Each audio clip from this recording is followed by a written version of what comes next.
We're joined here at a private members club in the centre of London by Stuart Baggs, the brand. Welcome, Stuart. Pleasure to be here.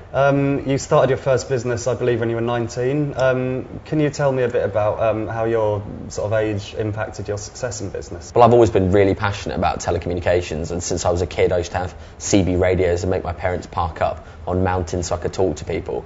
So I've really loved communications, and really as soon as I could legally start my own limited company, I did. So I incorporated a business, and yeah, I've spent a lot of my life banging my head against brick walls, which come as a part of being so young. But you know, once you've battened down a door and got a customer, they're really very sticky. And to be honest, you know, my age is just as much a help as a hindrance, because I think some people know that, you know, I'm only young and I've got a lot to learn, but at the same time, the passion and enthusiasm which comes with being so young can actually be a tremendous asset in business. So, Stuart, your time on The Apprentice has obviously been controversial. How has it changed your life?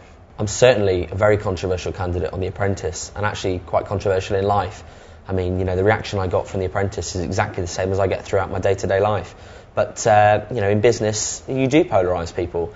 I mean, you polarise everyone from your customers to your competition, and actually, that's not necessarily a bad thing. I mean, a lesson in life from making friends to winning customers is actually those that try to please everyone, please no one. Your company, Blue Wave Communications, was founded in 2007. How did you get the funding to start the company up? I started my company with less than £1,000, and I got that money from unlocking phones, selling phone cases and little bits and pieces like that. So really I started from absolutely nothing, and I think that kind of efficiency which enables you to turn £1,000 into, you know, a hell of a lot more is actually something that you need to keep as you scale your business. And it's a mistake to bloat your company out as you get bigger and to fall into what I call the private jet culture, whereas when you reach a certain amount of money you buy lavish things just for the sake of it. You need to keep your feet firmly on the ground and keep on top of your business. You need to learn how to delegate, but at the same time you need to keep overall control of your business and know what's going on. How have you dealt with all the media exposure since appearing on The Apprentice? Well, the media exposure just serves to help me, really. I mean, it compounds what I'm about, which is business, and it's made lots of customers come my direction, and people want to know more about me. And, you know, whether you love me, hate me, it makes no difference. I'm 22 and I'm extremely successful. And, you know, people might not like that, they might call me arrogant, whatever, but at the end of the day, I'm doing it, I make a lot of money, and I continue to make a lot of money because I know what I'm doing. And, you know, anyone can make the right decision given weeks of planning and the ability to sit down and write everything out. What sets me apart from everyone else is the fact that I'm an entrepreneur. And I realise that saying that yourself can be quite arrogant, but I make the right decision time after time, and that's what sets me apart from everyone else. I can see that your company has sponsored some powerboats. Is that a real passion of yours?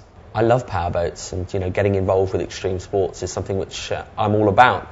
I mean, earning money is one thing, and I think actually what's better than earning it is actually spending it, and spending it on things like powerboats, etc. is truly fantastic. I mean, you know, I've driven the powerboat and it's truly fantastic. I mean, doing 80 miles an hour sort of 2 inches from the water is really, it's an incredible feeling. I also love rock climbing and DJing, and, you know, I've got a fast car and I drive it fast. And, you know, if you're not buzzing with adrenaline, then there really is no point in being alive. And that kind of sentiment really is, I take through to business, because why do things that you don't want to do? At the end of the day, we're on this planet for 70 years, and if you don't enjoy what you do, don't do it. And I absolutely love what I do, from my personal time through to what I do in business. What is extreme masculinity?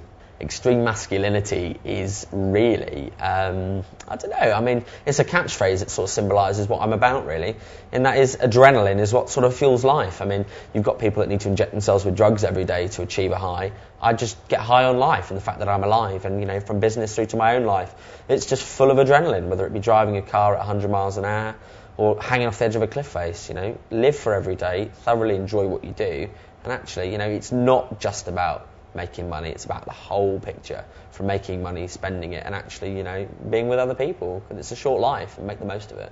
What's next for Stuart Baggs? What have you got in the pipeline?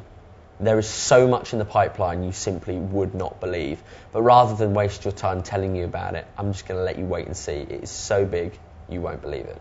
Where did the idea of the brand come from? Well, let's break down what a brand is. A brand is a set of values and beliefs which something embodies, whether it be Heinz Baked Beans or whether it be Stuart Baggs the brand. You buy a certain brand based on what it stands for.